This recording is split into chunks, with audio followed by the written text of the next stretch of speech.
آپ کو بتاؤں ہمیں کیا سبق دینے کے لیے آیا تھا یہ رمضان؟ رمضان ہمیں کیا بتلانے اور یاد دلانے کے لیے آیا تھا؟ رمضان کا مہینہ ہمیں اپنی ارادے کی طاقت یاد دلانے کے لیے آیا تھا، اپنی قوت ارادی اور اپنے فیصلے کی طاقت اور اپنی ورد پاور اس کو یاد دلانے کے لیے آیا تھا، اس کو ریچارج کرنے کے لیے آیا تھا۔ ہم تو ہر وقت بہانے کرتے ہیں، عذر کرتے ہیں کہ گناہ چھوٹتے نہیں، بہت چاہتے ہیں کہ غصے نہ ہو، غصے کی عادت چھوٹ جائے، نہیں چھوٹتی، بہت چاہتے ہیں کہ زبان سے گالی نہ نکلے، نہیں چھوٹتی، بہت چاہتے ہیں کہ بد نظری بد نگاہی نہ ہو، نہیں چھوٹتی، بہت چاہتے ہیں کہ ماں باپ کے سامنے اونچی آواز سے بات نہ کریں، ماں باپ کی بے ادبی نہ ہو، مگر اچانک بے ادبی ہو جاتی ہے۔ بہت چاہتے ہیں کہ ہم غیبت نہ کریں مگر ہو جاتی ہے۔ ہم بہت چاہتے ہیں کہ ہم کاروبار کے اندر جھوٹ نہ بولیں مگر ہم جھوٹ بول بیٹھتے ہیں۔ بہت چاہتے ہیں ہم کسی کے عیب تلاش نہ کریں مگر نہیں بچ پاتے۔ ہم بہت چاہتے ہیں کہ میاں بیوی سے جھگڑا نہ کریں مگر چھوٹی چھوٹی باتوں پہ میاں بیوی میں جھگڑا ہو ہی جاتا ہے۔ بہت چاہتے ہیں کہ موبائل کا استعمال ہم غلط نہ کریں مگر انگلی پھسل جاتی ہے۔ ہم بہت چاہتے ہیں، بہت چاہتے ہیں، بہت چاہتے ہیں مگر ہم کر نہیں پاتے۔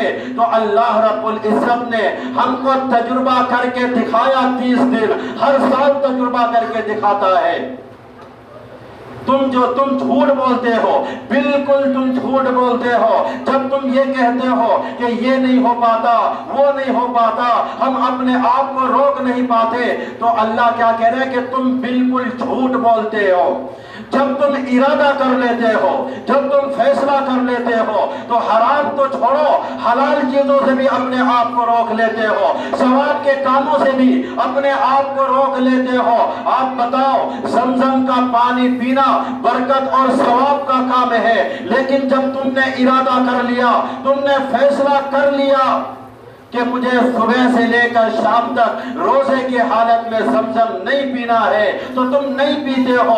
خون پسینے کی کمائی، محنت کی کمائی سے خریدی ہوئی چیز، ایک گھونٹ پانی نہیں پیتے، ایک لقمہ کھانا نہیں کھاتے، تم کو بھوک لگ رہی ہوتی ہے، تم کو پیاس لگ رہی ہوتی ہے، تمہارے ہونٹ خشک ہو رہے ہوتے ہیں اور بہت سو کو تو بولنا مشکل ہو جاتا ہے، لیکن تم کھاتے کیوں نہیں، تم پیتے کیوں نہیں؟ اس لیے کہ تم نے یہ فیصلہ کر لیا ہے، تم نے ارادہ کر لیا ہے کہ ہم کو کھانا نہیں ہے، ہم کو پینا نہیں ہے۔ تم بند کمرے میں ہو، کوئی دیکھنے والا نہیں ہے، تم کو سخت پیاس لگ رہی ہے، فریج کے اندر ٹھنڈا پانی موجود ہے، مشروبات موجود ہے، طرح طرح کے کھانے پینے کی چیزیں موجود ہے، لیکن تم نہیں کھاتے اور بہت آسانی کے ساتھ بچ جاتے ہو، کوئی زیادہ مجاہدہ بھی نہیں کرنا پڑتا۔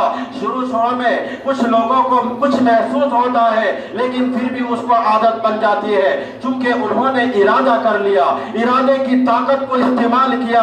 اس لیے رمضان کے مہینے میں حرام تو حرام، حلال چیزوں سے بھی اپنے آپ کو بچا لیتا ہے۔ اور ہماری ماں بہنوں کو بھی کیا کہنا، وہ کچن میں رہتے ہوئے تنہائی میں اپنے بچوں کے لیے، اپنے بوڑھے گھر والے کے لیے، مریض کے لیے کھانا اچھے سے اچھے پکا رہی ہوتی ہے، لیکن وہ چکھتی بھی نہیں، کوئی دیکھنے والا نہیں ہے، پھر بھی وہ نہیں چکھتی۔ کیوں؟ اس لیے کہ انہوں نے ارادہ کر لیا ہے، انہوں نے فیصلہ کر لیا ہے کہ مجھے صبح سے لے کر شام تک کوئی چیز کھانا پینا نہیں ہے۔ آپ بتائیے، جب آپ یہ کہتے ہیں کہ یہ نہیں کر پاتے، وہ نہیں کر پاتے، اپنے آپ کو گناہ سے نہیں بچا سکتے، تو کہا جا رہا ہے کہ تم 100% جھوٹ بول رہے ہو، تم 100% جھوٹ بول رہے ہو، اس لیے کہ تم نے ارادہ کیا ہی نہیں ہے، تم نے فیصلہ کیا ہی نہیں ہے، اس لیے تو نہیں چھوٹ پاتا۔ تو یہ ہر سال جو رمضان آتا ہے ہمیں یہ یاد دلانے کے لیے آتا ہے، ہمیں یہ بتلانے کے لیے آتا ہے کہ جھوٹ بولنا چھوڑ دو، بہانہ بازی چھوڑ دو۔ جب تم ارادہ کر لیتے ہو، جب تم فیصلہ کر لیتے ہو تو حرام تو کیا، تم حلال چیزوں سے بھی اپنے آپ کو روک لیتے ہو۔ بد نظری اور غیر محرم لڑکیوں کو دیکھ کر لذت لینا دور کی بات ہے، جو تمہاری بیوی ہے، حلال ہے،